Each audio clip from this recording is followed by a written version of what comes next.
Hello everyone, my name is Sam. Today we are going to do a chemical reaction using a model of a volcano. Over to Varnika. Hello everyone. So this is a model of a volcano. We used aluminium foil, sunboard and also some tape and a half-liter bottle to cover it with.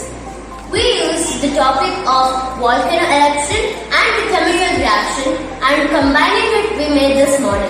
How does a volcano actually erupt? When the tectonic plates rub against each other, the lava underneath the surface rises up, causing the volcano to erupt. Now what are the ingredients we use here? We use baking soda, dish soap and vinegar. Here we have mixed food coloring with the vinegar to give it a fire effect. And right now we are going to demonstrate how the chemical reaction works.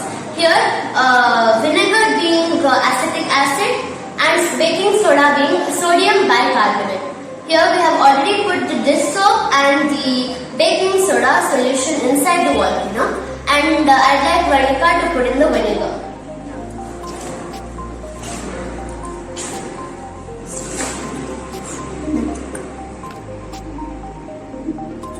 We'd have to wait for like around a minute or so for the chemical reaction to take place. And this is how we can demonstrate how a volcano erupts. Thank you. Thank you.